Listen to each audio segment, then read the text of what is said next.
Alrighty, good evening and welcome to round 6 of the Antara Boxer Cup from one of the most famous circuits in the world. Autodromo Enzo Edino Ferrari here in Imola, and again joining me tonight is the Floodman. How's it going, Floody? Good evening, Lewis. Good evening, everyone. Yes, I'm doing very, very well. I'm geared up for a endurance event for the AMS Boxer Cup. Yeah, so got a bit of a longer format this evening, and I reckon it's going to provide some very, very interesting action. Have spoken to a number of the drivers. Now, this format was set up for this kind of action, where it's going to be right on the edge of tyres, right on the edge of fuel, Fuddy. And as I said, a number of drivers I've spoken to pre-race that they've done some practice and some runs, and they might be a lap short on tyres and fuel. So a bit of tyre saving and a bit of fuel saving. Also, we might see guys just bonsai and go into the pits. It's going to be a really tough call because the pit stop around here, and particularly with these cars, is very, very long.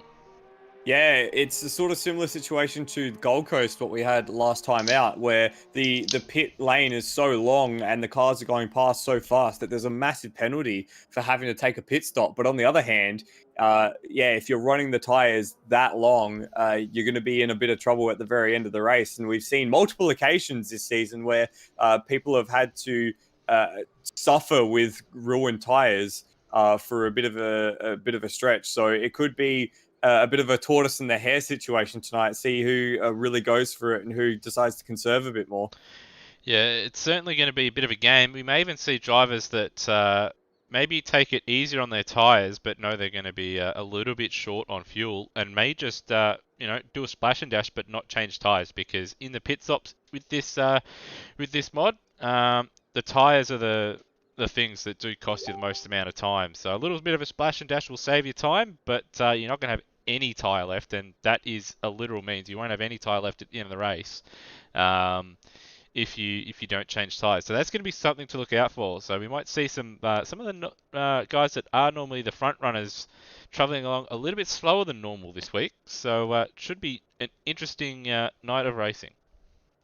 Absolutely. And further to your point there on the tires and having none of them at the end, this is not a track where you want zero tires at the end. There's a lot of long loaded corners with you know, difficult changes of direction, weight transfer, and you're really getting a lot of like work out of the tires, especially through the first sector of the lap through Tamburello and Virage Villeneuve. There, you got two sets of long loaded corners where you're really asking, especially the rears, to do a lot of work in powering the car out. So you don't really want to be lacking tire anywhere around this circuit. No, you certainly don't. And then, of course, you've got Toza, where you do need a bit of traction in the mid-corner, just so you don't overcook it. And then also at the same time you need traction coming out, because you can make a move into left-hander afterwards at the top of the hill there, At um, Piratella, yeah. at Piratella, but you do need a little bit of a mistake usually from the car in front. So, and then of course right down the bottom of the hill there, that is on the screen, right in the background there, that's difficult enough on green tyres, Floody. On a set of rear tyres that have seen better days in these cars, that's going to be a struggle for a lot of these drivers. Yeah, Aqua Minerale. What an awesome section to corner. It's I found it. I did a bunch of laps in practice earlier tonight as well, and I found that with the load on the car dropping into that section and braking and turning, it is exceptionally easy to just lose the rear. And I was running, almost full rear wing and a bit softer in the rear as well to try and manage it, and it was just snapping away at every given opportunity. So look for one or two guys to have moments there, because that is a really difficult section of corners. And getting a good exit out of there can set you up for the chicane at Variante Alta and then the run down the hill into the final few corners at Ravazza. Yeah, it's a very, very difficult section. It's a very rewarding section too when you Mm. do get it right. It does feel quite nice. You've got a little bit of that camber there, and you can use a little bit of that runoff at the exit of it as well. The game, If you're brave. If you're brave. if you're brave, but you do sort of have to run out a little bit wider on that exit, just so you don't lean too much on the rear tyres. And that's regardless of whether it's a Boxer Cup car, a GT3 car, or even a Formula 1 car. You do need to use as much of the road there as possible. And then, of course, the chicane. at the top of the hill, we will see drivers bouncing over those sleeping policemen. And that's going to be another crucial corner because you can pass down into the double left-hand at the bottom of the hill there. I don't have a track map on hand with all the corner names. I do know the names, I just can't remember which one's which. Variante Alta is the chicane, and then Ravazza is the final complex of corners. Yep, that is the one. Now, just bring up the championship standings on your screen. So, at the moment, Luke Rosella leading quite comfortably, has to be said, Floody. 465 plays Will Devonish 392 after, say, that disastrous DNF. I think it was in race 1 there last week at the Yep. Gold Coast. And he's going to have to look over his shoulders because Lyle Mitch and Hans Brunswick aren't too far away, but he was there in second place in practice. So, behind Rosella again, which isn't ideal, but ahead of the guys behind him, which is important. Yeah, and big points on offer tonight as well. This is the feature race, so I think it's double points or 1.5 times points compared to a normal race. Yeah, something. I think it's 1.5. I don't think it's double the feature, but it is worth more points this long round.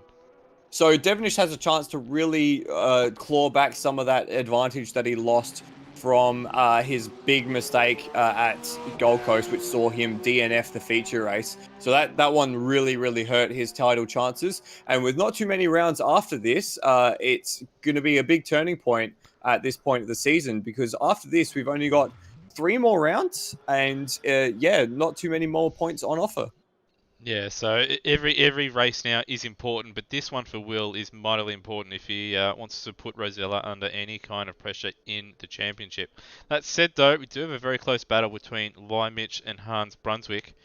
Obviously separated by only 16 points. Wayne Spencer, a little bit adrift there, but he's had a pretty solid season. He'll be looking to fend off Brenton Foley for the remainder of the season. We've also got Steve Bolger. He's another one that had a slow start to the season, but Floody looks like he's getting better as the season's going on. Yeah, I think it took him a little while to get a handle on these cars, especially coming from the GT3 Championship, where he was one of the front runners in the Huracan.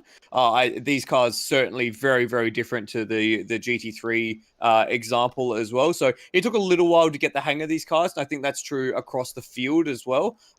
But he's coming along in leaps and bounds, had a strong pair of results out of the Gold Coast, and he's looking to leapfrog Brendan Foley there, separated by 2 points. That's a really close battle. Yeah, so and Foley, another one that's had a slow start to the season, but it's got better as it's gone on. That will be a battle to look out for. And then we have Redmond, who has dropped a couple spots behind, or dropped behind Mishra now. And then we've got Burko, who's just jumped into the top 10 himself. Flipping over the page, Darren Kemp in 11th, followed by Daniel Cox. Brendan Ross, who's dropped a number of spots at after the Gold Coast, as well as Termo. Noah Tara, who's been absent for a little while. Nolan after 1 round on 79 points. Greg Tara on 72, followed by Dwayne Davies. Rody on 66, and Lachlan Locke on 61. The team standings, Spencer Racing on 735, followed by W&W Racing. Aguri Brunswick in third on 429. Termo Engineering on 368. SYB Racing on 296. FCR Motorsport 194. And Wild Frog on 45.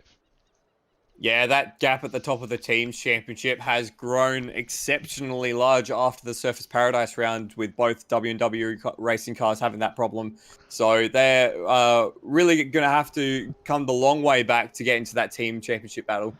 Yeah, they're going to need quite a bit of luck in that one. But it will be interesting to see actually how SYB Racing goes if Nolan does manage to show up for a number of rounds there. Because as we do know, quite a handy driver, and was quite good in practice. He wasn't sure if he was going to race tonight. Didn't think he was going to race tonight, but looks like he is. But looks like all the drivers now out there for qualifying, and well, they've only got a 1-lap dash, but they're all leaving the pits at the same time, bloody. Yeah, it's going to be a very congested 1-lap dash for these guys. A few guys have stayed behind, notably Lyle Mitch, who we just saw as the top of the privateer standings, both W&W racing machines, but otherwise, it looks like every single driver is on track, and there's already people making daring moves through some of the first part of the lap to try and find some clear track to run in. Yes. These drivers very, very impatient to go and get a lap done. They've got 10 minutes to set a lap. I know it is a fairly long lap around here for these cars, but these guys clearly wanting to get in and out as quickly as possible. So Scott Nolan will be the first man to go out and set a lap. Also be the first one to encounter some traffic, most likely. If he's unlucky, a few people dawdling, but not too many, it looks like. Yeah, we will see that he may get a bit lucky because so many cars have exited the pits that he may not come across too many, if any, traffic if he's lucky. So that is something that we'll have to take note of. So he's just coming out of the last corner now, and we'll jump on board with him perhaps, and we'll take you around a lap at Imola at the seat of a Porsche Cup car. Let's jump on board. So down the main straight now, you can already see, I think that's one of the W&W racing cars off the distance as we come into Tamburello here. Braking's just past the 150 board from 6th gear, down into 3rd. Nice nick on the apex on the inside. Just hit the sausage curve there, which unsettled the car, you could see. So we had to take 2 stabs of the throttle out towards, this is Variante Villeneuve. I found this one very, very difficult because you don't really know where the braking point is for the first corner because you're already setting up for the next corner. That was very well for the right-hander on the apex there. And now uphill through Tosa, using the camber of the road to really tuck the front of the car in, and he gets a little bit of wheel spin on the exit. Does a nice job, sets 29.9 to the first sector. No one else has gotten close yet as we come through Piratella, back down the hill. Slides the car through, gets a little bit of oversteer, but does a nice job to keep it on the track as we dive down the hill into Acqua Minerale. Now this one will be difficult. Just a breath on the brake there, uses all of the road on the outside, and does well to hug the inside apex there as the track comes back up to meet him. So through the more difficult part of the lap, I think, and now into Variante Alta, the tight chicane. He's going to use all the curb here, smash on the left, smash on the right. Big oversteer moment, and now it's the run down the hill into Ravazza. To the second sector is the 35.5, so he's got this best second sector time. His first sector time was eclipsed by Luke Rosella a bit further back as we break into Ravazza, down at second for Nolan, which is interesting. A lot of people using the third there, and stays in second for the last apex as well, right at the top of the rev range. So running out of breath a little bit as he comes onto the main straight. This is a decent lap for Nolan, who set the second fastest lap in practice. He comes across the line, and the first lap in anger is a 46.0. So that's still a very solid start, a very solid lap. So, and what's important though, I've just cut to Rosella, and he's got a bit of traffic in front of him. So he's got Nathan Higginson in front of him, and Higginson himself is on a lap. So this traffic could be disastrous for Rosella because Higginson's going on. He's locked the brake just in front of him, and he's run wide. And there's someone spun that looked like Lachlan Locke off in the weeds at Ravazza as well. Rosella was purple to the first and second sector mark, so he has a bit of time up his sleeve here, so the traffic shouldn't hurt too bad. He comes across the line, and it's a 44.6. Wow, yeah, an astonishing lap from Rosella. That is a very, very quick lap time, and he was held up there a little bit too. So there's still more in the tank, which is pretty ominous, but it's a fairly long race. But that said, he'll be quite happy with that lap, and maybe a bit demoralising for a number of the drivers out there, you know, looking to try and nick a win, and then seeing a time like that, it's like, oh god, you have to race against that.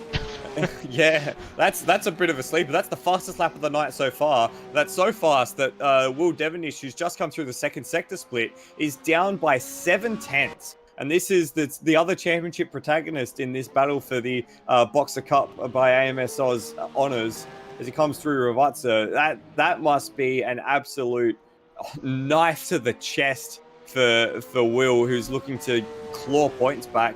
He'll come across the line in a moment to set his lap, and it's a 45.6. So over a second behind, but he's still in second place. Yeah. Yeah, just having a look. Like his first sector, he's only a 10th away, but that middle sector from Luke Rosella, 34.790, and the next fastest is a 35.438 by Will Devonish. So 7/10 of a second. I guess you could say it is the driver sector, but obviously we do know Will Devonish isn't that far off Luke Rosella, but just an absolutely stellar lap, and it could have been faster. He was held up in that from the chicane onwards in that final sector. So Yeah, incredible from lap. Yeah, it's just unbelievable. A few notable things as we had most of the drivers finish their laps. Wayne Spencer throwing away his lap. He set a first sector time of 33.3, which is well off the pace, and then didn't complete his lap. So he will be starting at best 19th, I think, or even lower down. Well, Um, depending on how many people set lap times. So if there's a number of drivers that haven't set lap times, it's pretty much just random mm, where they start on the grid. So I think that's the second round in a row that he's done something like that. I can't think. Oh no, I'm pretty sure he may have had a penalty at Gold Coast, and that's why he started at the back of the field in that one. But yeah. having to do it the hard way. But it is a fairly long race, 22 laps for him to make amends. And we've got Lion Mitch and Brenton Foley on track now, the only two left to set a lap. Lion Mitch has just started his flying lap. He's, of course, in the privateer Porsche, uses a lot of curve at turn one. He spun it. He's lost it. He's gone around, and I'm surprised he didn't continue on with that. I know it was going to ruin his lap time, but that means he's just going to, well, start even further back. If he had kept on, he may have only...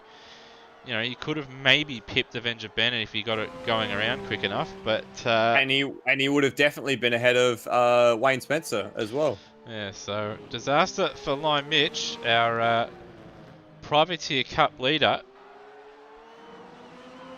And now all eyes on Brendan Foley as he comes towards the line. He will be the last man to set a lap, and that means that we will know the full results of qualifying before the timer runs out. So very interesting that everyone wanted to get out at the very beginning of the session. It's almost a bit of a misplay from a few people there. But anyway, Brendan Foley through. Let's see if he can get more of the lap done than Lion Mitch. Does get through the first three corners at Tamburello. So at least he's got that one in the bag. Next up is Variante Villeneuve. And he set a 45.8 in practice. And that run through Villeneuve wasn't ideal. And 6/10 down. 6/10 off, so I don't think he's going to replicate his fastest from practice, but he'll still be trying to get in that top 5 range. Yeah, at the moment, that first sector time, 31.2, putting him around the realms of Wayne Whitmore in 7th place instead of 31.1. Looking at the wrong number. 30.1 is what I was meant to be looking at. So that's Steve Bolger in 4th place. That's who he's aiming at as he comes all the way through Aqua Minerale, hitting the sausage curves on the outside. And he's a second down, 1.17 to the second sector split. So 35.3 to the second sector. That's still around where Nolan and Bolger is. That's the second fastest middle sector I've actually seen. So he'll be disappointed that he's lost all that time in the first sector. Yeah, so he could be on for a first or second row here, could Brendan Foley, which would put him in great stead. He uses all of the curve and then some through Ravazza. It could be, looking to get a leg up on that mid-pack battle that we saw in the championship. It comes to the line. Brendan Foley sets a 45.8. So that's not a bad lap time, all things considered. He only lost a couple tenths there. Really, from the second sector, obviously not quite as fast as Rosella, but he certainly could have almost challenged Devonish there had he been a bit quicker in the first sector. So a solid P3 from Brenton Foley, and that is it from qualifying, as all drivers have completed a lap or failed to finish their lap with a track cut or a trip to the gravel trap or the fence. Yeah, so just on that lap from Foley, second best second sector and final sector. So had he not lost all that time in the first sector, he could have very easily eclipsed Will Devonish there. So that will set the grid. Luke Rosella a second ahead of the rest of the field. Will Devonish and Brendan Foley in second and third. Scott Nolan, after his first appearance out at Gold Coast, returns again to set the 4th place.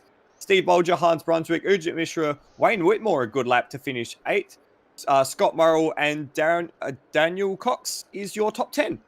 Yeah, and then we have Steve Burker just outside the top 10 in P11, followed by his teammate Darren Kemp in 12th. Nathan Higginson in 13th. He did have an off on his lap, so he could certainly find a couple seconds there. And then we have Turmo in 14th, Rody 15th, followed by Avenger Ben, who was, I think he was the last driver to set a time. Yep, he set a 1:52.9 for his best lap. Yeah, so and then we have, Lime Mitch, Wayne Spencer, Lachlan Lockett, Kai Jones did not set a lap time. It's going to be interesting though, W&W Racing, they could bring back quite a number of points on the Spencer Racing team if Wayne Spencer does fail to sort of make too many inroads in the race there, starting second and third. So they'll be hoping for a clean run. They were looking to peg back some points there before, I guess, disaster struck there in race 1 there at the Gold Coast as well. So they'll be hoping this time out that they can keep it nice and clean and they can at least finish second and third, Floody. Yeah, and the advantage of this track versus the Gold Coast is that a small mistake here will get you in the gravel caught very nicely, whereas at the Gold Coast, that small mistake from Devonish saw him in the fence and then sent to the moon. Just got a few comments coming in on the live chat. We also had Brendan Ross dropping out of that session, so he'll start from the rear of the field. And Mitch McGovern, Lime Mitch, he said he had a track cut at turn 1, so that's why he escaped back to the pits on his fast lap. Well, that'll certainly do it, and I'll track out will ruin it. But it has been talked about during the week. We do have a little bit of a news segment coming up, so we'll cross down to Greg Rust on this report following the Gold Coast. We can show you vision obtained from the mandatory Tiga onboard camera in Luke Rosella's car. Watch the rapid change of direction from Hans Brunswick on the entry to turn 11. There's no contact, but Rosella was caught by surprise. The attempt by Brunswick to swerve in the braking zone was brought to the attention of officials, escalating tensions between the Spencer Racing and Curie Brunswick camps.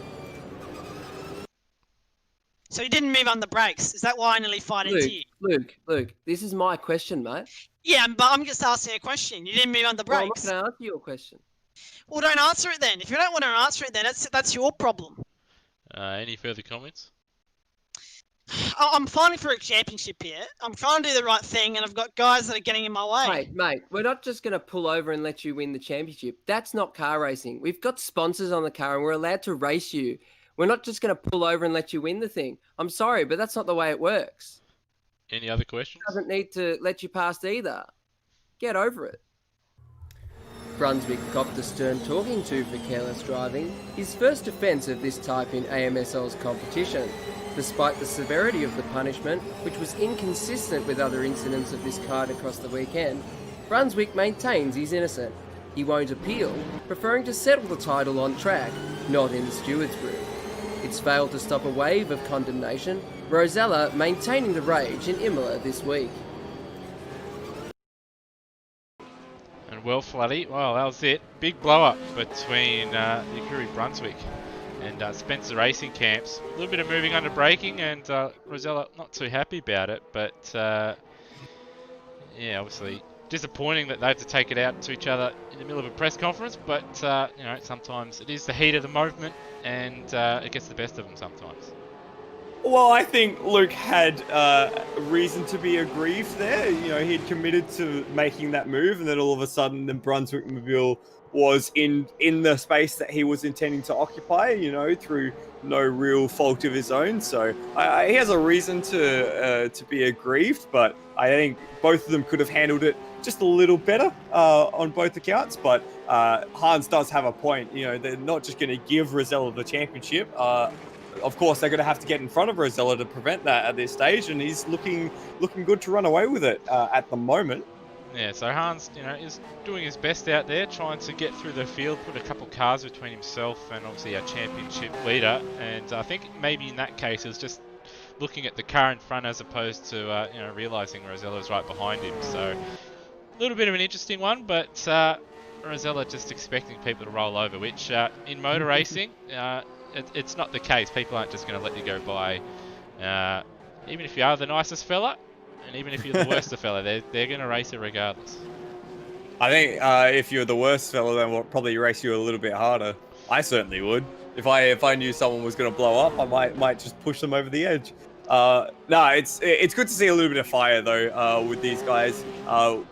We do like to have a lot of fun in AMSOZ, but every now and then we do have to, realize that we are fighting for race wins and championship here, and it's good to have a little bit of fire.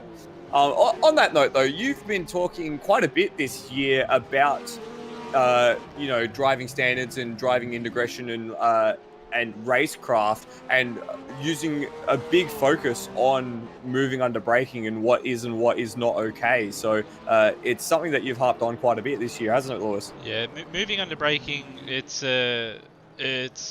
leads to incidents that can be quite big and are quite avoidable. And that's for me, it's one of the big no-nos that one can do is move under braking.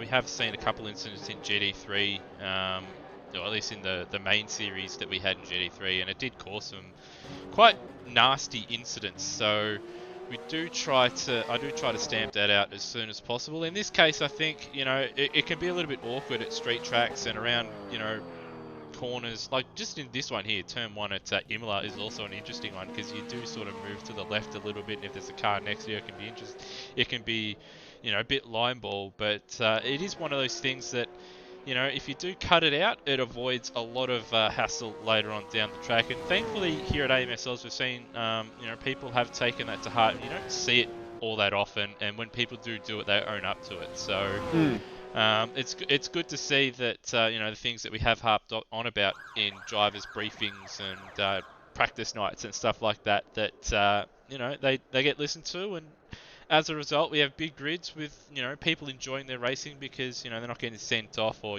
having people move around all the time.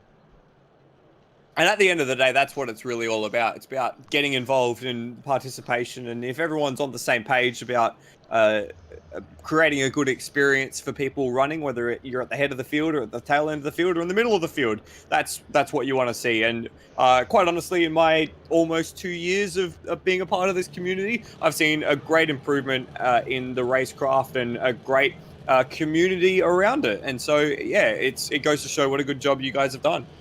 Yeah, well, it's not just myself. There's the whole admin team's done a really good job of, we've been we started off as a fairly small group, and it's just grown and grown. And this year in particular has been a massive year for the group. And we did have in Super 2 and in the middle of the year, we did have, the driving standards with a number of new guys coming in, that weren't quite knowing or knew what to sort of expect or how to race other drivers. And so we sort of had to clean that up, but it's been cleaned up, and as a result, everybody jumps in, has a race, and they all enjoy it, which is the main thing. When the racing's clean, everybody has fun, and from there, results, if people are having fun, it doesn't really matter as much. So you're not having people trying to just win all the time. It's just that about getting out there and having a blast, and afterwards it's good to see everybody having a chat with each other, and that's the main thing for us, is that everyone has a bit of fun as the formation lap gets underway.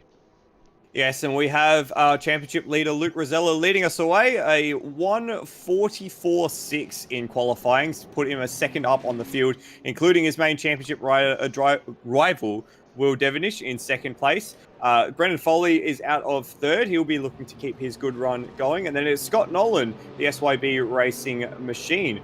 Brendan Ross out of fifth place in the 444 entry. And then Steve Bolger out of sixth. He has Hans Brunswick for company, and Urjit Mishra, who's he's come along in leaps and bounds this season in the Porsches, and is looking very good for a good result here tonight as well. Wayne Whitmore is the lead privateer out of 9th place, and the top 10 is completed by Scott Murrell, who's in the guest Herbie machine for tonight. Daniel Cox starts from 11th, and he has Steve Burko for company on row 6. They'll be looking to improve, along with Darren Kemp, Steve Burko's teammate, out of 13th, and Nathan Higginson out of 14th place. Turbo looks to have got his wheel dramas sorted. He starts from 15th, and it's the second of the Akiri Brunswick machines in 16th, driven by Rody. Avenger Ben starts from 17th, and he has one of the heavy hitters, Wayne Spencer, for company down the tail end of the grid. Wayne didn't complete his lap, so he got relegated to the very back. He has Lachlan Locke just behind you, and then Lion Mitch, currently third in the championship, if I recall correctly, down in 20th place after a track cut at Tamburello on his hot lap. So he'll have a big night ahead of him. And the field is rounded out by Kai Jones, and it's 21 cars for 22 laps around this 4.9 kilometre circuit at Imola. Yeah, so Lion Mitch, he'll be hoping for a car a lap and then a couple laps of cruising there for him and pick up a win. But yeah, it's going to be tough work from him. But as we've seen in Super 2, he started from the back, and by the end of lap 1, he finds himself in the top 10. So he'll be one certainly to look out for at the start. Another point of note as well is Lachlan Lockie's got a special livery for this round. Instead of it being mainly white and green, it's mainly black now with a little bit of white trim and green as well. Looks pretty. I like it.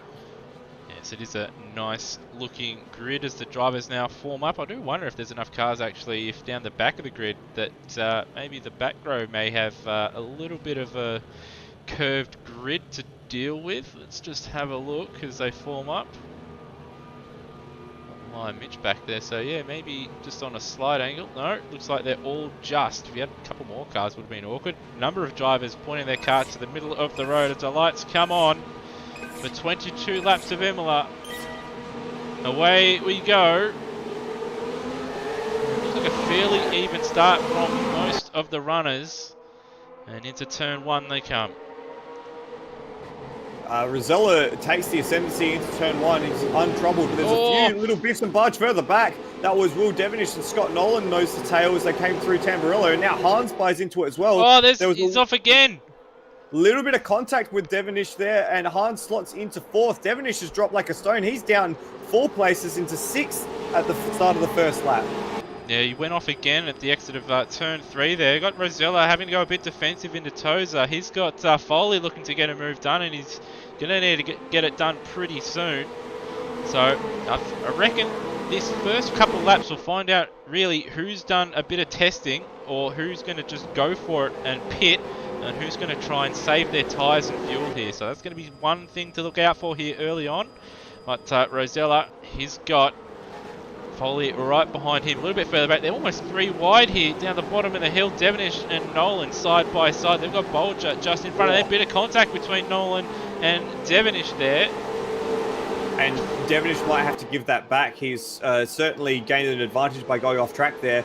And he tries to run around the outside of the chicane at Variante Alta, but there's no way he can get through there. So he's dropped now to 7th. He's absolutely been boxed out in this first lap, and that's absolutely not what he would have wanted, trying to take the championship fight to Rosella. Yeah, certainly not ideal. Nathan Higginson, he's been one that's jumped up 4 spots, so he's had a really good start as well. Lion Mitch, he's up to 13th already. As, wow. Runs a little bit wide there, and he runs wide again, and he's going to go side by side with Higginson down the straight. So that's 5 spots on the opening lap for Higginson. So really solid start from him. Not Wayne Spencer up 6 as well, so he's jumped up another, and it looks like Murrell, that mistake at the exit of the final corner is going to cost him dearly. And well, they're battling for sheep stations here on the end of lap 1 and the start of lap 2. There's contact with Cox and Spencer. That's a big hit. He's lost a wheel. He's in the fence, and in the fence hard. And yeah, that turn 1 braking zone is awkward, but I think Spencer just a little bit too optimistic with that one. There's no real space to try and pull it off. Cox trying to brake, and oh, that's a big hit. That is a big hit. Yeah, I just got a replay on board with Spencer, and he was absolutely blindsided by how early Cox got on the brakes. Because of course Cox was side by side with Higginson there as well, who seems to have had a spin. Yes, he's had a spin on the exit of Tosa, so he's dropped down the order as well, down to 20th for Higginson. So yeah, they were running side by side. Cox slammed the anchors a little too early for Wayne's liking, and yeah, Wayne just really didn't have too much to go. And there's more dramas at the back there. Locke and Jones.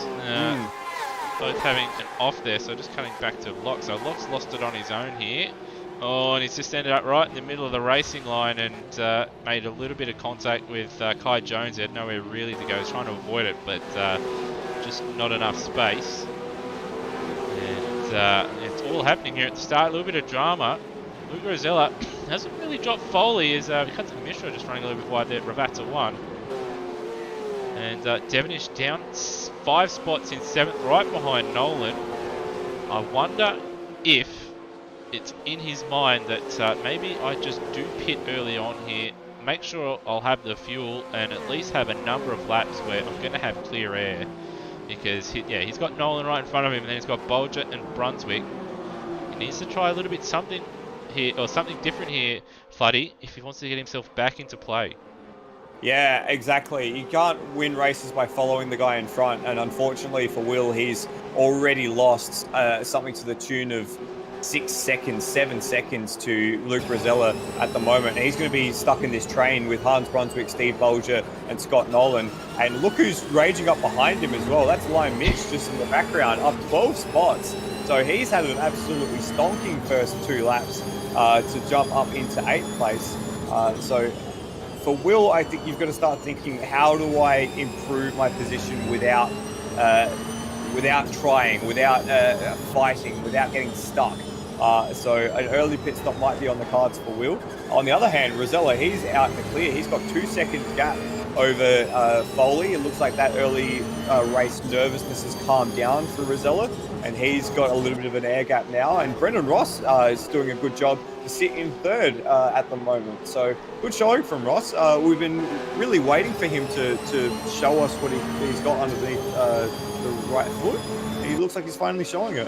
We've got Nolan and Devonish side by side here. Another thing that I guess doesn't look like he's doing it, but another thing that Will could try is perhaps just driving it very, very easy and making sure you've got the fuel and tyres and you don't stop, because it is a very long transit here, and you don't really want to enter the pits unless you absolutely have to. Rosella, he's got his foot down though, 45.3, and 1.1 seconds faster than anyone else on the circuit on that last lap. So it looks like he's pushing on here, and he might do that. I think he might be trying, to push as hard as he can for as long as he can, and then just hope his tyres at half distance are above 50%, and then he'll obviously just do a splash and dash.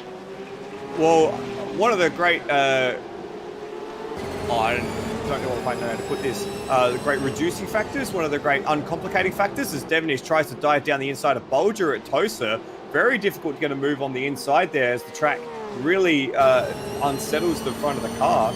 They're going to be going side by side to Piratella. This is going to be very interesting coming over the hill as Hans gets a big moment at the top of Piratella as well. It's all happening here in this middle group. This is exactly what Lion Mitch wants. He wants these guys to be battling so he can catch up to them, but at the same time, you don't want to get stuck in it. As Nolan has a look at the inside as well. Normally an overtaking spot, but he's actually going to come under a bit of attack from Lion Mitch in behind here. So very, very angry pack forming behind Steve Bolger. Yeah, what I was about to say as these guys launch themselves over the curbs is that I've actually completely forgotten what I was going to say, so I don't have anything useful to add. I do remember now what I was going to say. One of the great simplifying factors in strategy is having car pace, and Rosella's got that in spades at the moment. So even if he has to take a pit stop, he can probably leave it till as late as he possibly can, and he might even get away with it with not having to worry about it, as we've got our first of the pitters, Scott Nolan, who jumps out of that battle pack and jumps into the pits. Yeah, not a bad idea, and I do believe Wayne Whitmore has pitted, and I think Wayne Spencer has as well. Yeah, Wayne Spencer definitely has. He's started to go a lap down now as well. Yeah, and on that last lap, Rossi did make a mistake. Looks like in that first and middle sectors there, because he was about a second away from Brenton Foley, and now he's 3.5 seconds away. So not an ideal lap for Rossi, but he's still in a podium position. Oh, and that is Bolger. He's gone around at Villeneuve there. I don't know if there was a little bit of contact or if he just gassed it up, but disaster. I'm just right on board here, and see how he's done it. May have clipped one of the sleeping policemen on the curb. Yeah, he's just unsettled it. Just pendulum the car around a bit, and down to 10th place for Bolger. So disaster for him. Yeah, extremely easy to do there. Those sleeping policemen really unsettled the rear of the car, and with the pendulum effect of the Porsches, with all the weight over the rear wheels, once the car gets sideways, it is very difficult to reel back in. Something that has been reeled in, though, is Will Devonish reeling back in Hans Brunswick. So he's made that move now for 4th place. And look at the gap he's got already. That was made at Variante Alta, the move, and it's already about a second and almost a half there. Look at that. Yeah, I think Hans is a little bit compromised through the chicane there, so he's lost time to Devonish. He's actually got Live Mitch, who looks like his pit crew actually ready for him. So we might see Live Mitch try and cover off Scott Nolan here. And does he come in? Yes, he does. This is intriguing. I didn't expect pit stops this early in the race. People might have done the old back strategy here and try and back time it to get right to the very end on the smell of an oily rag. But this is quite intriguing here. Now, Will's got a little bit of clear air. He's got Wayne Spencer ahead of him, who was a lap down. So expect to see Spencer jump out of the way pretty shortly. And then he'll be on the tail of Brendan Ross, which will be for 3rd place. So that's a nice little recovery for Will already in this early stage after having an absolutely shocking first 2 laps. Yeah, I'm just having a look. Nolan's actually all the way in the back end of the track as Live Mitch has got going. So I reckon he's may have underfueled. Will's just actually made that move. Ross has made a mistake somewhere and dropped past Wayne Spencer and then, just through Villeneuve and then tried to cover across and gave up the line into Tosa. So let's have a look here. What has young Ross done? Oh, I think you're going too far back. Yeah, I think I have. But it was at Villeneuve, so after Tamburello. Oh, and Devonish has gone off at Aqua Minerale. He's just sent it straight off the track there. So all that good work that he's just done has been immediately undone. Yeah, that is not ideal. I'm going to cut to a replay of this now. But, yeah, he just lost it on the way in and did a good job not looping it. But, yeah, that's lost him all that time and positions that he's made up. It's frustrating for lap traffic in Wayne Spencer. He's like, I just want to let you guys go and get on with my race, but you keep making mistakes. And it'd be the same for Hans as well. I think he's just trying to look to be nice and consistent, and he's going to have to battle with Will Devonish once again. So we'll be a little bit annoyed with that. It will be interesting to see actually what Hans does, because I do remember in the pre-season race at I don't know if it was Campo Grande. It was certainly one of those. No, it was Cararu, I think, at one of the stock content Brazil tracks. He was the only one in the feature race that tried to no stop. It didn't work for him that time, but he knew that he'd driven it too hard. So he does have a little bit of experience with that, and I do wonder if the pace that he's going at compared to what he's run at previously in previous races, I wonder if he's going to try and no stop it here. That would be a fair achievement, certainly. As we see a few more guys coming into the pits, Brody this time around. Interestingly, as well, there's quite a divergence in the pit strategy as Devonish gets back past Brunswick at Tosa. Oh, and we've got a car off. It's Scott Murrell out of 8th place. He's off at Variante Villeneuve. Looks like he's just nosed off the track there into the gravel.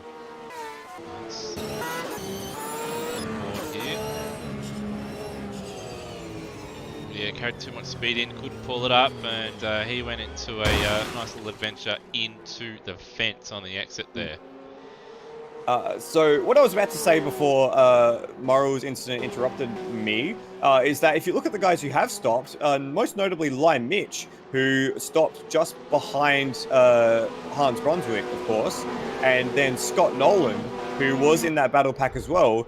The difference between those two guys is 30 seconds. So I wonder if one of them has taken tyres and the other one hasn't, but a 30-second gap seems to be a bit too much. Yeah, if that... I wonder if Nolan, I know per tyre, if you do use changeable or it is quite a bit, but I can't remember what the options are regarding the tyre changing, if you can just change the 2 or if it does all 4. And he may have added fuel, which would have cost extra time, but yeah, I'd have to say that there'd have to be a spin or something involved for him to drop that much time. As we see, Rossi sideways in the first chicane, he's gone around, and both Will Devonish and Hans Brunswick sideways, as is Spencer, so all happening here on lap 8. There's still 14 to go for these guys, and Spencer in fact just deciding to park it there. Yeah, unfortunate for Spencer, not had the best starts, and that's really going to bring the team's championship back together a little bit. But I was just about to make mention of the battle building between those 3 drivers, Devonish, Brunswick, and Ross. And Ross decided that was the optimum moment when we had him on camera to bowl a wide there at Tamburello. Yeah, So always seems to be the way. I know some people like to say it's a bit of a commentator's curse and stuff like that, but as I say, it's there's no such thing as a commentator's curse. As Steve Burko goes off the road, I was going to say actually he was having a really good, solid, consistent run here, but he's just gone and undone all that. But I was about to say that, yeah, it's more down to drivers forgetting how to drive rather than a commentator's curse. Just the pressure of cameras on them, pressure of expectation. Just a quick note here, Lewis, how many track cuts are we giving these guys for this race in particular? Are we giving them an extra one because it's an endurance format? No, it is the default. So it is the, I think it's, you get 3, and on the 3rd it's the final warning. On the 4th you get the penalty. So will be something to look out for. May see a number of drivers pick them up.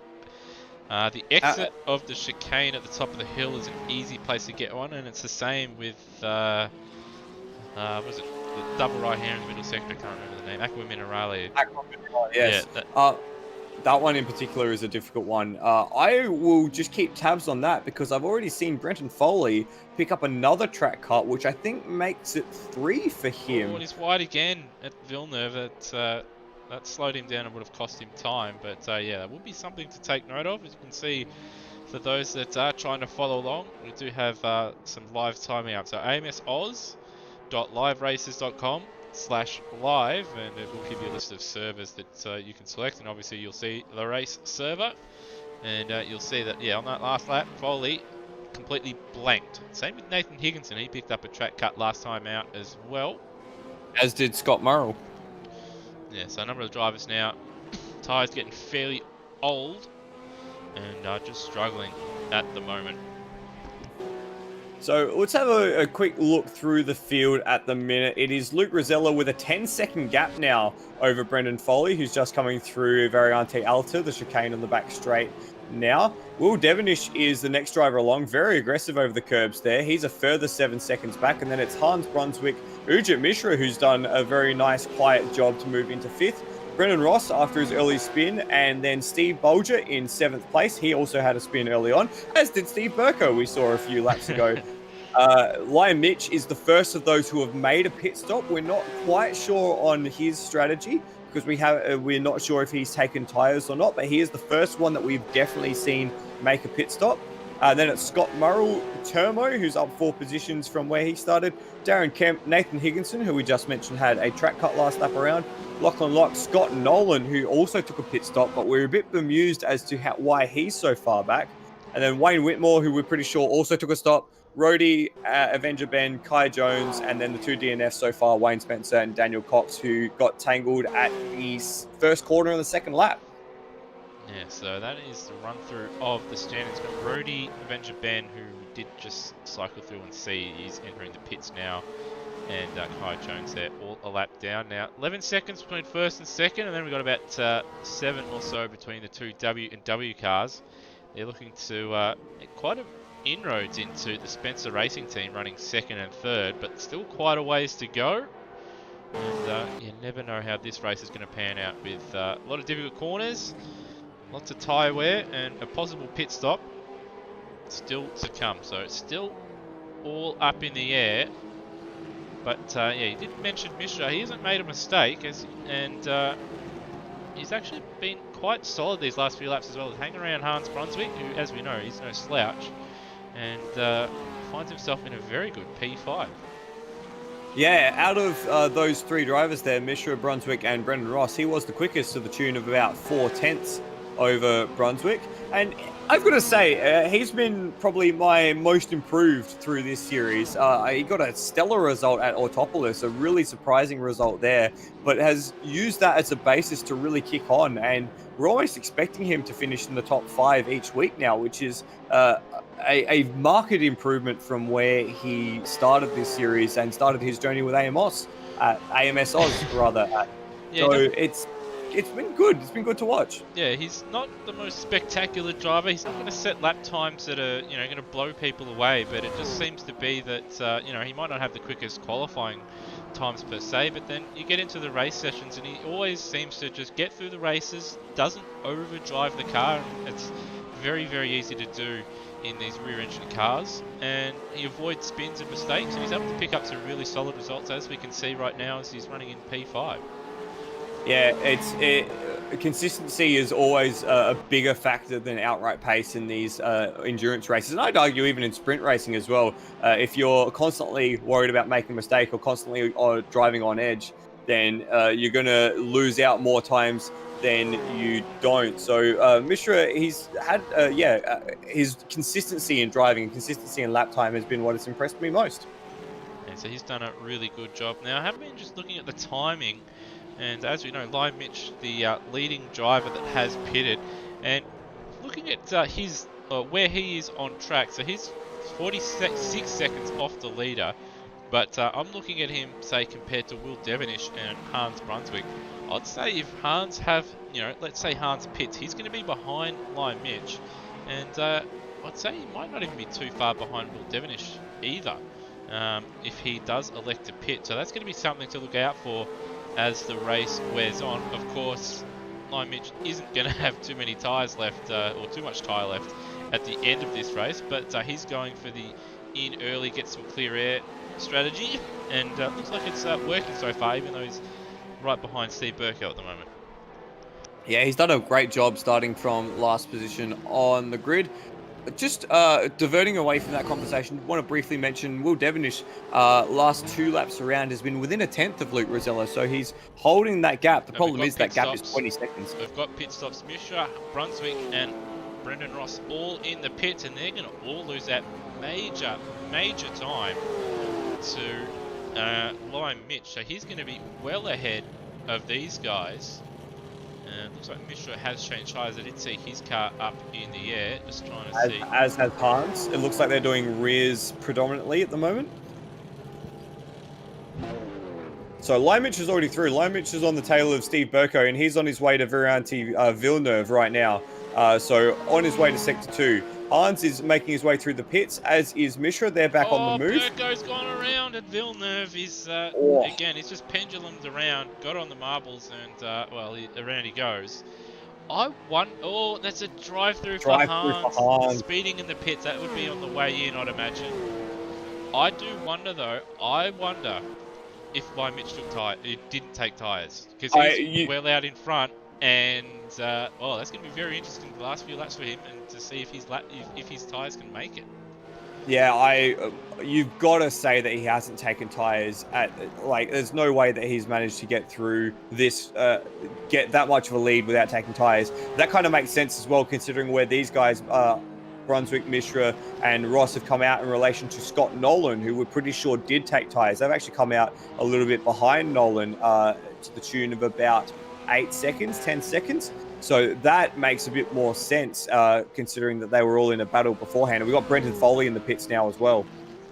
Yeah, so I'm trying to see, did you see if Foley's car is in there? We'll just stick with him actually for a second, and we'll just see.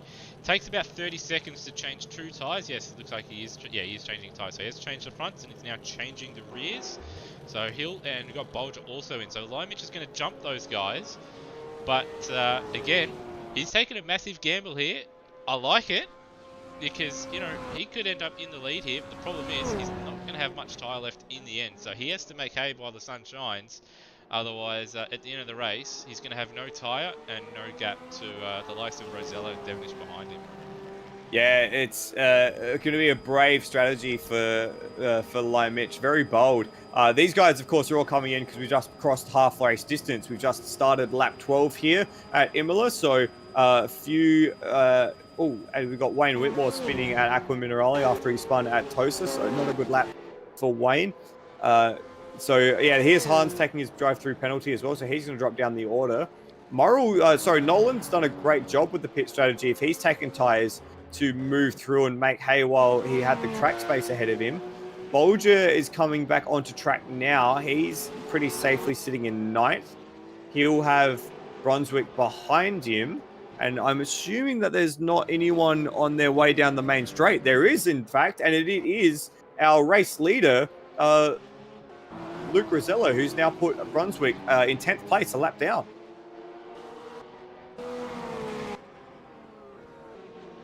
We just had a penalty as well from Steve Burko. He's got a drive-through on pit exit, and that's probably for speeding through the pit lane. So another tour for the lane in the books for Burko, unfortunately.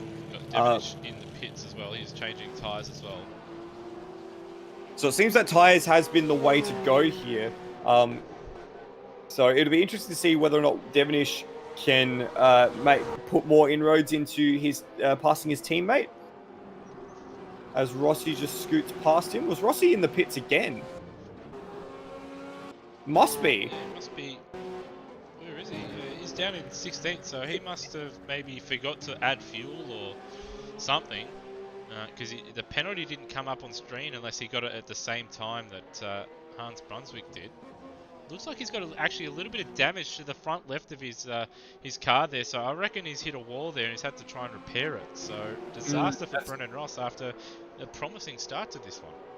Yeah, that's really disappointing after running so long of the early race in 3rd position. That's quite a shame for Rossi. He's got a fair fight on his hands to get back into a decent position. Got a nice little battle between Turmo and Higginson at the moment for 13th spot. A lap down, but our leader has pitted. But it will be interesting to see what Rosella does if he does change tyres and where he comes out. Yeah, especially as Rosella does pit, especially with Lime Mitch being the fly in the ointment, so to speak, because what I was saying about lap speed is all well and good, but there is an element of track position there as well. And Mitch has played a masterstroke here to gain some track position. He's currently sitting in 2nd place. So as we've got eyes on, I think, the rear of Luke Rosella's Porsche, sporting Domino's backing, and University of South Australia, which is an alright university if you're into that sort of thing. But Lion Mitch is going to come down the main straight, and he's actually going to take the race lead. Now, this complicates things for Rosella because, of course, it's all well and good having all the power beneath you and the tyres beneath you, but you're still going to make the pass. And if Rosella's wanting to win this race, he's going to have to do it on track, it looks like. Yeah, Lime Mitch isn't an easy man to pass. He will fight him for it, but there's only so much he can do with worn tyres. So the next, I think, four laps. The next 4 laps are the most crucial ones for Mitch here. He's got to keep it nice and smooth and not take too much out of the tyres, but he cannot lose too much time to Rosella. It currently says it's 2 seconds. Once he crosses over the split line, it will adjust itself. Probably around, about 8 seconds here, 8.3 in 7 laps.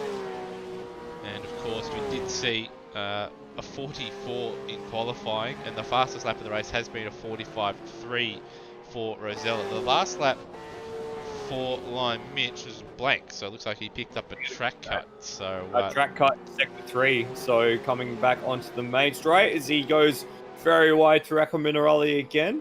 I'm just trying to get a bit deeper look into his lap times. It looks like Mitch has been sitting in the 47s since taking his pit stop, so not too exciting. So if Mitch maintains that pace, it'll be 4 laps, until Rosella gets back on his tail, if Rosella's able to hit those 45s again. It looks smooth though from Mitch. I've ridden on board this lap, and besides that minor moment at Aqua Minerale, he looks quite smooth. It doesn't look like he's oversteering the car too much. Doesn't look like he's losing it under brakes or sliding it on the exits. It's very, very nice and easy. And 48.1 is not quite where he needs to be at the moment. And we'll get a read on the sector times from Luke Rosella. Remember, this is his first lap out of the pits. It was a purple final sector. Wow, 8/10 wiped away in that final sector alone, and 8/10 in the middle sector. So already Rosella's turning up the wick. Yeah, so he's going to be running on low fuel now, as well as having fresh tyres. So I do expect that the fastest lap will be set in these final 6-7 laps here. Will Devonish also just set the a purple final sector as well. So trading blows, Will Devonish and Luke Rosella. It's a just a bit of a shame that they're about 20 seconds apart, but Yeah. it's going to be a very intriguing end here. 5.5 seconds, so another massive chunk. Purple first sector, 29.5 in the first sector, and Devonish matches it. Devonish matches it So- to the 1,000. So 29.5 for the both of them. yeah, so they're punching blow for blow. It's just a shame. Yeah, it's just 20 seconds apart for those two. But perhaps if Lion Mitch battles hard enough, and there's a spin or two, they may join each other on track. But Purple middle sector for Rosella as well. Rosella has already gained back 2 seconds on this lap alone.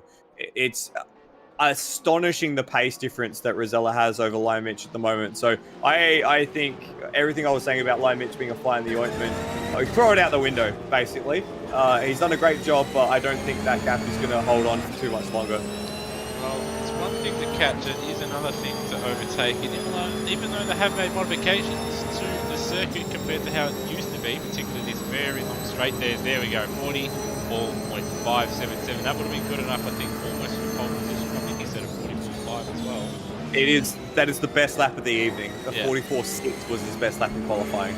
Yeah, so, and from what I've heard in practice, he has gone faster, so there you go. But again, it's one thing to catch up, it's another thing to pass. There's no really massive braking zones, and if Lion Mitch can just place his car to perfection, Luke Rosella, he'll find it difficult to get by. The problem is, though, that Rosella has so much grip coming out of corners as well as going into corners. That's the thing. It's all well and good placing your car right, but if you're, struggling to get the power down on the exit of Ravazza as Brendan Ross gets a drive-through penalty for track limits, if you're struggling to put the power down, then by the time you get across the start-finish straight, you're already behind. Like that's just the reality of it. Look at that gap. That gap is it's less than a second. It's incredible. Again, a full second from the first sector, a second and a half in the second sector. It's going to be this lap, Here and we both go. run very wide up around the outside. Mitch looks like he's just going to let him go here. So Mitch looks like he's just playing for the podium position here. He's done what he's had to do to pick up a really good result, but he's still got to hold on though. So Rosella, no fight from Lion Mitch. Looks like he's going to try and settle for second place. He's got 13 seconds over Brenton Foley. I do wonder though, if one of those W&W racing cars had tried the exact same strategy, that would have been well out in front of Luke Rosella. But obviously they're not confident enough on their tyre life to get the job done. I would struggle to say well far ahead as the race goes on, because Lion Mitch made that decision immediately after getting onto the tail of Will Devonish. Remember, that was that battle pack. It was Hans, Nolan, Devonish, and Bolger, and Lion Mitch got to the tail of that and came straight into the pits to do this strategy. So I doubt, maybe if Foley had committed to it very early on, but I don't quite think the gap would have been insurmountable. I think that was Lachlan Locke just in the background of the shot there, spinning out at Tosa. Yeah, it's Lachlan Locke in around in the black and green car. He's got Brendan Ross serving his drive-through penalty, which I can only assume is for track cuts. It was for track cuts, yeah. And that's going to allow Rhodey to maybe nick by into P15. Or no, it looks like Ross will just hold on. It'll be a little bit of a carrot though for Rhodey at the back end of this one. I actually just want to focus in on Will Devonish's lap times just very, very quickly, because he has actually managed to dip into the 44s. Last lap around, he set his best lap of the race, a 44.9. So he's not going down without a fight. Again, the problem is that while he did a 44.9, which is amazing and should be lauded forever, Rosella did a 44.7. So he's gaining on everyone else, but the man he needs to catch at the moment. Yeah, see, I think at this stage he's just hoping to try and get by his teammate. And possibly Lion Mitch. Yeah, hope that Lion Mitch continues to drop time. And Lion Mitch is only going to continue to lose more and more time as his tyres just get worse and worse. And, well, you never know. If he hasn't changed tyres completely, maybe he just did the rears or something. if he didn't change tyres, I do think on that last lap, he's going to be vulnerable to either tyre failure or just a catastrophic loss of speed. You know, just trying to keep it on the road. We have seen it a couple of times in Formula 1 and in other series where there's been like a sprint tyre and people have gone a lap or two too long and they've fallen off a cliff. So that may happen to Lime Mitch.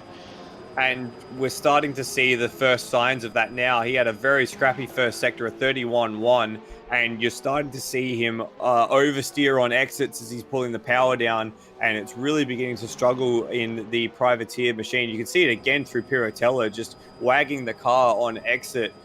So he's in a world of pain at the moment. He's still got 3 laps to go. This will be very close, actually, between Lime Mitch and Brendan Foley. It's 6 seconds, but the pace difference is astounding. A 48.4 last lap around for Lime Mitch. Last lap around for Foley, a 45.7. He set his best lap of the race as Rode against a drive-through penalty. So that's 3 seconds a lap. So 2 laps, 3 laps, he'll be on it. And again, 36.8 in the middle sector versus 35.3. It's coming down a second at the minute, and it might even leave him vulnerable to Will Devonish, 32 seconds behind. I reckon his tyres are gone here. This lap, I've seen a number of times, he's gotten very, very sideways on the Exeter corners. He's struggling at the moment. When you look at live races and the split numbers come in orange, that means you're not doing any good. You're going very, very slowly. Red, it's disastrous. You've had an off. But orange means, you know, you're setting an okay lap time, but you're well off your fastest. So he's doing about almost 4 seconds slower than his fastest lap of a 46.5. That lap was a 50.2. So he lost, a good 4 seconds on that lap. And I'd say at the end of this one, he's going to have Foley right behind him.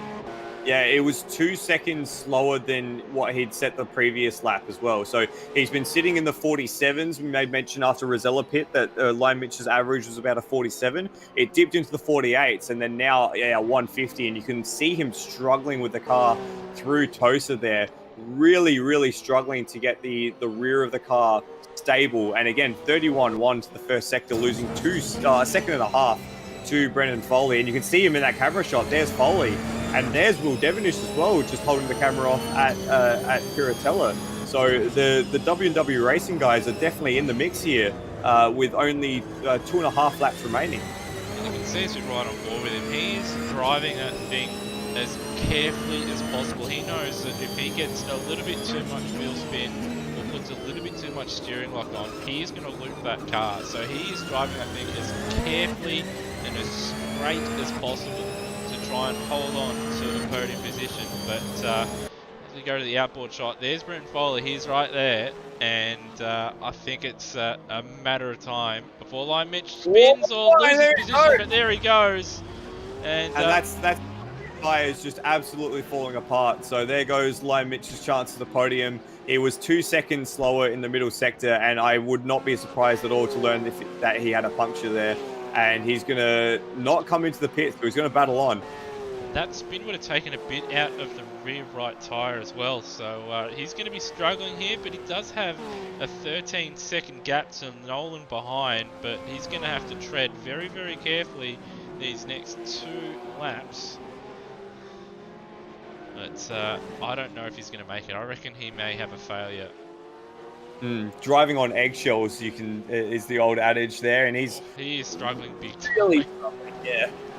You gotta commend him for his bravery or condemn him for his stupidity here. It's one or the other, as he's absolutely struggling. Yeah, I remember being in an F1 in an R Factor race, and there it goes. I think his rear right's failed. I think I did see the car bop up there. Yeah, and that's.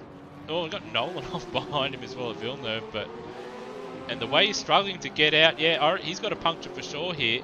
I will allow him for having a crack, but disaster.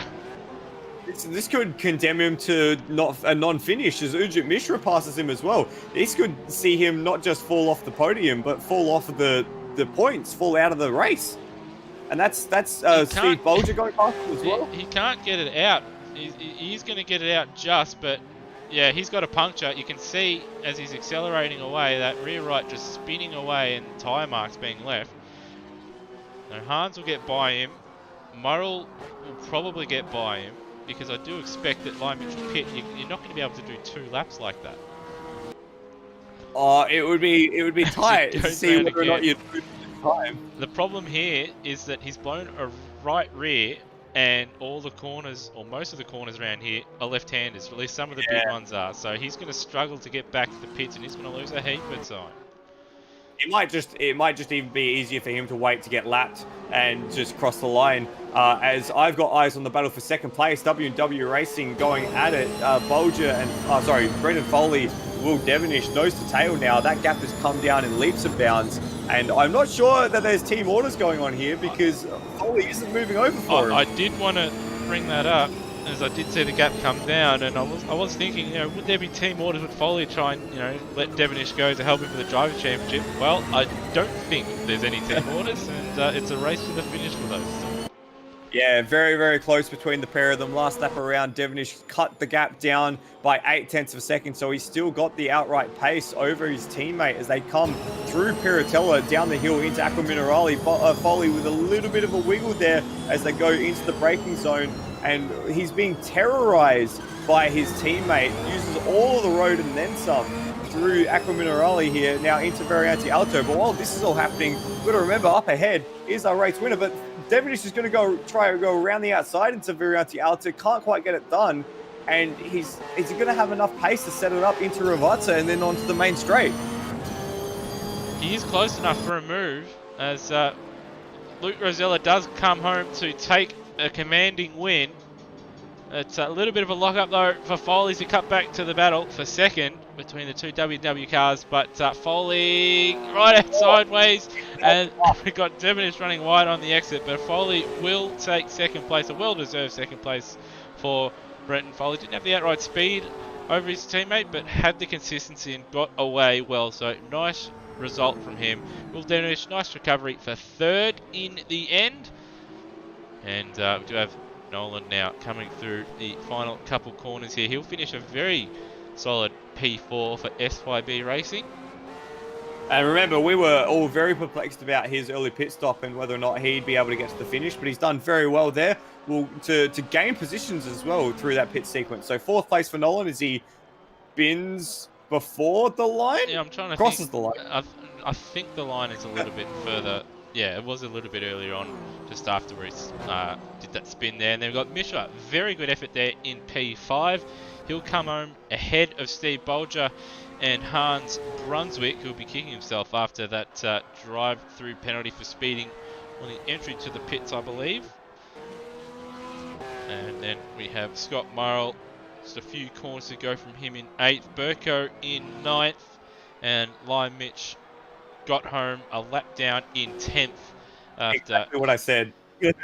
after his ballsy no tyre stop strategy. Almost paid off, but couldn't make another 2 laps.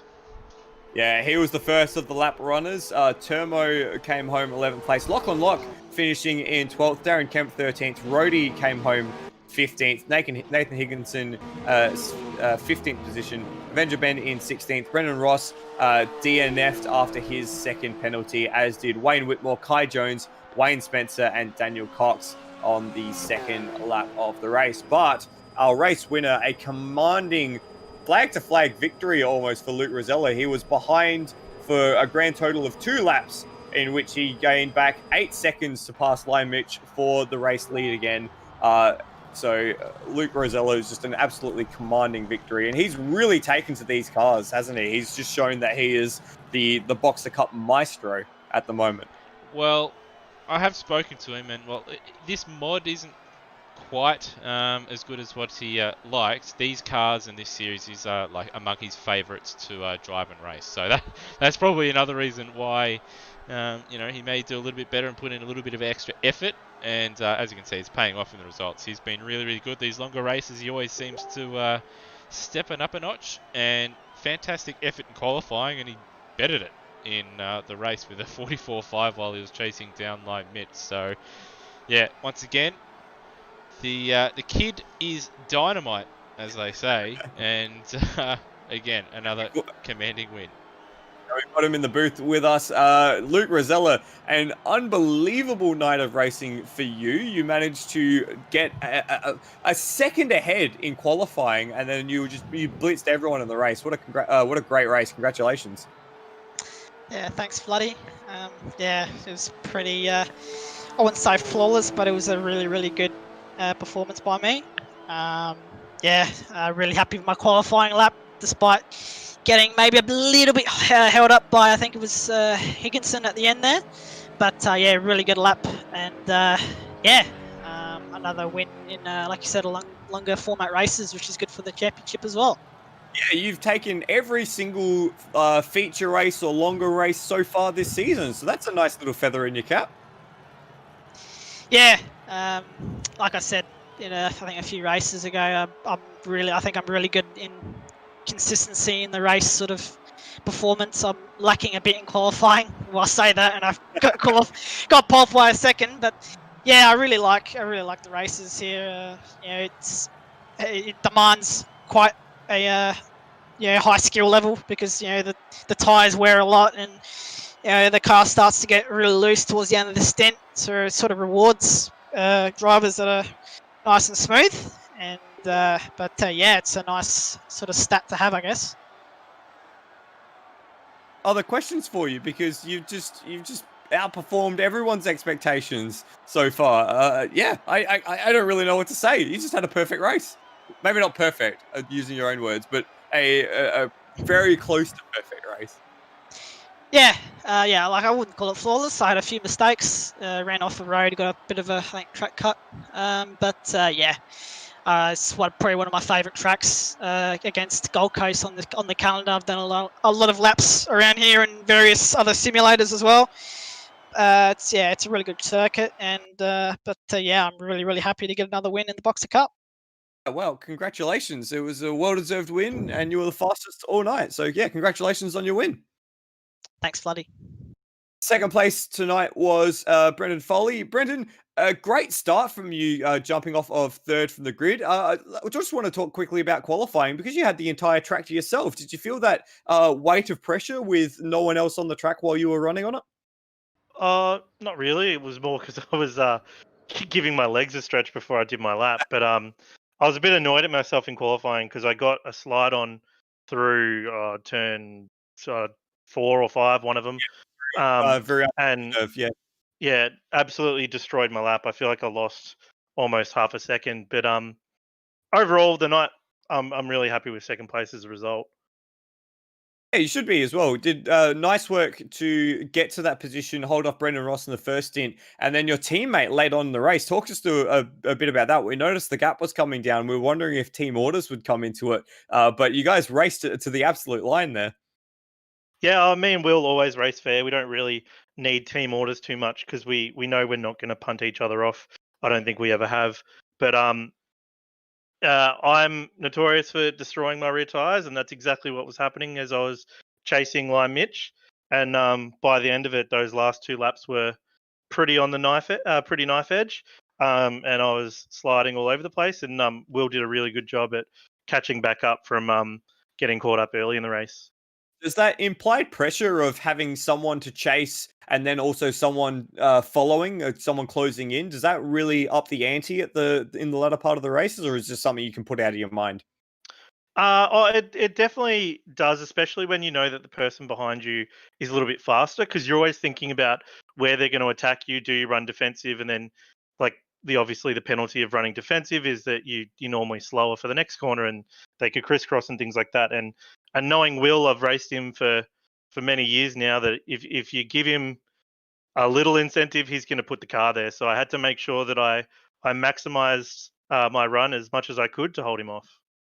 And you did a good job of that in the end to take home second place by just over, I'm not too sure, just over a second, I think it was in the end. So congratulations on your second place this evening. Thanks very much. And third place tonight was Will Devonish. Will, decent qualifying for you, starting off second to the grid, but take us through those first 2 laps. Yeah, I thought I actually got a good start, but evidently Luke and I didn't get a good start and everyone else did. So unfortunately I got kind of mugged in the first few corners and sort of belted off the track, so I fell back to 6th and had to fight way back, and a few concentration lapses by myself, and I fell back again. And but after midway through the race, it was just head down, bum up, try to get as many fast laps as possible. And I think from lap 10 onwards, every lap was faster than the lap before. So yeah, really enjoyed that. You did really turn the wick up in the middle part of the race, being the only other driver to set a 44 this evening. So congratulations on that one. Coming to the final stages with both Lime Mitch and Brendan Foley ahead of you, did you feel that you had enough in the tank to take it to them, or were you just hoping that something would go wrong up ahead and you'd be able to take a chance? Well, given the strategy Lime Mitch took, I believe it was no pit stop. I No knew, tires, yeah.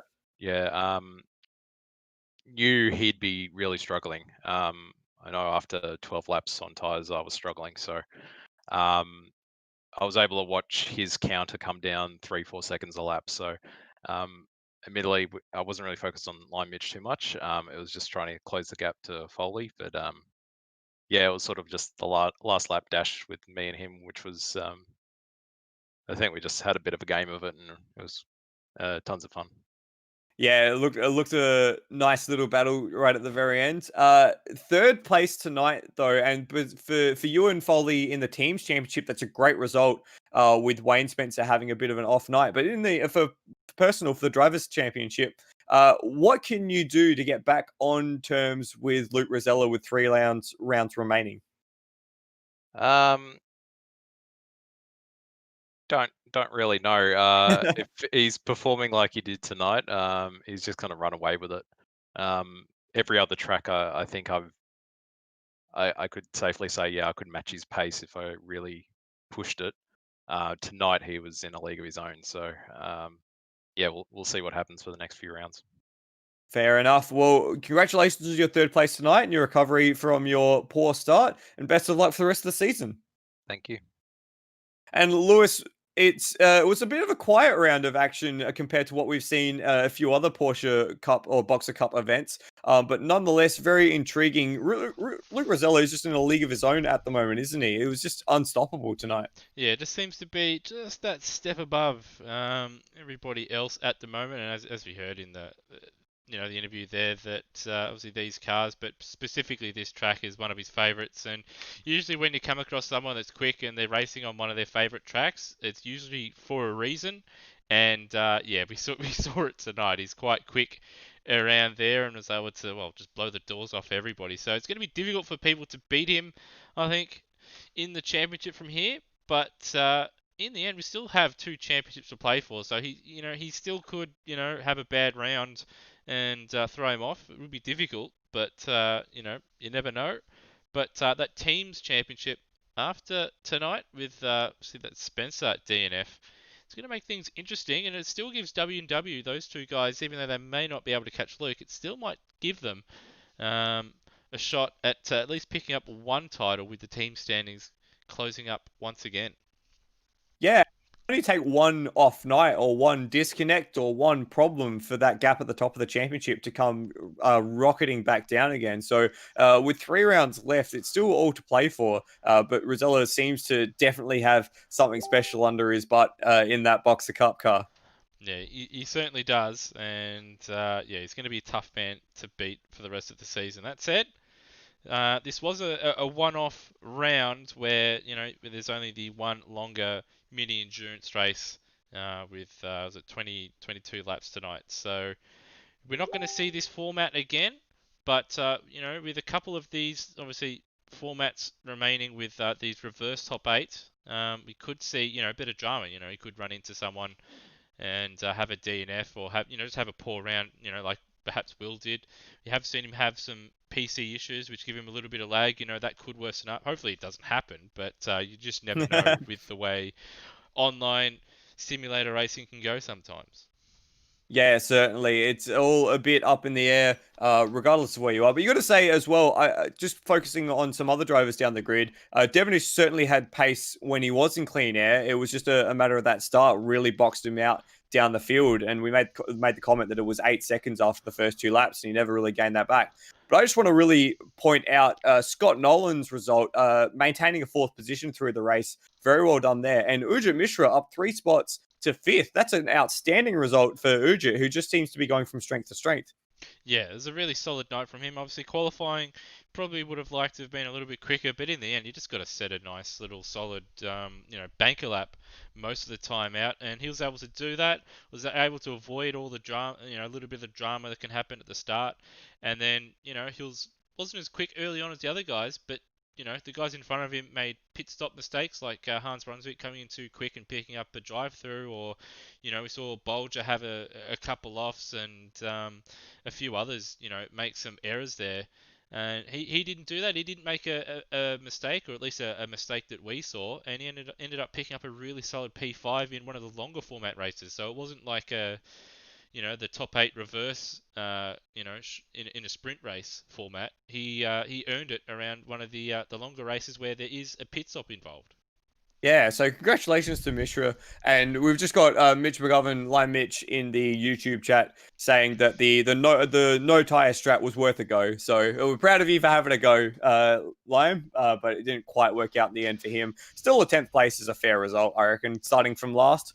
Yeah, especially, as you said, where he started early on, he did find himself up quite a number of spots, as he usually does when he starts at the back anyway. But, worth a go, and that's what this format was about. I did want to have the race length set at, it's at a point where you could think about no stopping, and, there's still, you still can pit. And it throws a little bit of uncertainty in the air. So he was the only one to really give it a go. Couldn't quite get it done, but still, sometimes it's worth a crack. And on another day, perhaps if he'd looked after his tyres a little bit earlier on in the race, he could have, maybe somehow held on to a 2nd or 3rd place there. So still, a good effort. Didn't pay off, but good to see. But as for the Boxer Cup, that'll just about wrap it up. But we won't just end the broadcast just yet, because once again, we are going to promote the hell out of the Automobilista Australia Bathurst 500, which is coming up in a couple weeks' time. For those that are registered and running, this Sunday, the Bathurst Sunday, is the cut-off date for liveries. So those that haven't submitted liveries, please submit them to myself or in the livery submission thread on Discord. Those that are watching the broadcast that aren't registered and considering running, please find a friend or look on the co-driver search in the Discord. We'll be happy to take on any extra drivers. If you do need a livery for that, we can supply just a real life livery if you don't want to, or can't paint a livery for yourself in time. But yeah, we do encourage people that are interested to jump on the Facebook Automobilista Australia, and then jump on the Discord if you are interested in running in the 500 event. It will be a co-driver event. So yeah, if you are interested, please jump along. That will be a good one. We've currently got, I think, 19 or 20 cars registered. Hopefully we'd like to get that up a couple more as well for an absolute bumper grid. So just trying to find the relevant information. It doesn't have it on the Facebook events page, so that'll have to be updated. But just bear with me one moment. So That, Lewis? yes. It might take a little opportunity to plug it's my own work as well. Of course, this weekend is the Bathurst 1000, the Supercars Bathurst 1000, and myself and good friend Kiwi Chris, if you've been following over the ATCC championship on Automobilista Australia at the TCAC group, we do a podcast every year previewing the event. So we've just put that up today. So if you're a bit confused by the co-drivers, or you haven't been keeping track of supercars this season, want to catch up, we've got, I think it's about an hour and 40 minutes of content there to catch you all up and offer our expert opinion on what we think will happen. So yeah, check it out. And that's on Endurance Chat, by the way. That's what our podcast is called. Should Well, remember to say that. I don't know why I've been making too many predictions because with the weather and with the way this season's been going, I don't know if you can really pick a winner out of Bathurst this year. Not too much running for any of the co-drivers and yeah, a bit of weather involved. Who knows what's going to happen in the real life event. But the Bathurst 500 event, obviously on this Sunday, the 18th of October, is delivery cutoff date, but we have qualifying and the top 10 shootout. Yes, the top 10 shootout on the 22nd of October. That's a Thursday night with practice starting at 7 p.m. Australian Eastern Daylight Time, so Melbourne time, and then qualifying at 8 p.m., which will be 30 minutes, and then a session break, and then the top 10 shootout where once the driver completes a lap, they'll be dragged in, and yes, you'll have to answer questions, and that does include you, Termo, if you do happen to be watching. And the race itself, that will be on a Sunday, the 25th of October. The warm-up at 11 a.m. Melbourne time, and it will be 1 hour long. Driver's briefing at 12, followed by the race beginning at 12:30 p.m. Melbourne time. Also coming up at Automobilist Australia, we do have round 11, and I do believe the final points paying round of the ATCC Group A season, and that will be from Oran Park, and that will be on your channel, Floody. Yeah, that season's built to a really interesting climax after what was a crazy race at Eastern Creek or Sydney Motorsport Park last time out. So Will Devonish, Brendan Hobson, Scott Nolan in the mix there, and with Oran Park, it should be a very thrilling finale to what has been a intriguing season. Well, it depends what car you're driving. If you're driving Sierra, So you're just going to skip that one, are you, Lewis? oh no, I'll be there. Well, I won't be there. Peter Siraj will be there, but Oh, of course, yeah. it will be Not you. yeah, not me. But it will be a struggle fest in that car. But it should be a very interesting round, that one. The Mercedes should be back on form, I'd say, in that one. And the VLs, as we're seeing, a really good all-round car. And then we've got Luke Rosell and Hans in the Volvos, which should do all right around that circuit as well. So that's going to be a very intriguing race at Oran Park. And with a championship on the line, we could see some shenanigans as well. So who knows what could come out of that one. Based on what we saw last week at Eastern Creek and what we've seen all season, I think shenanigans are guaranteed. I'd be disappointed if there's not going to be shenanigans. Yeah, something You hear that? Something I can say, I definitely reckon there's going to be a Sierra off at the gravel trap at turn 2 at some stage, in the fence and probably out of the race. There will Is that a prediction or a promise, Lewis? It's a fact. It's going to happen. Whether it's Peter Siraj or another one, it doesn't matter. But a Sierra is going to end off there just because of their fantastic wooden brakes. I do think someone is going to get stuck and hit the bridge. Oh, yeah, of course. And someone is definitely going to have an accident at the dog leg for sure. There's going to be a big crash there in a car. But that should be a good one. That's coming up, of course, Wednesday, the 21st of October. But from myself, Lewis Wedding, and from Michael Zalavari, aka Floody, hope you've enjoyed tonight's broadcast of the Antara Boxer Cup, hosted by Automobilista Australia. Catch ya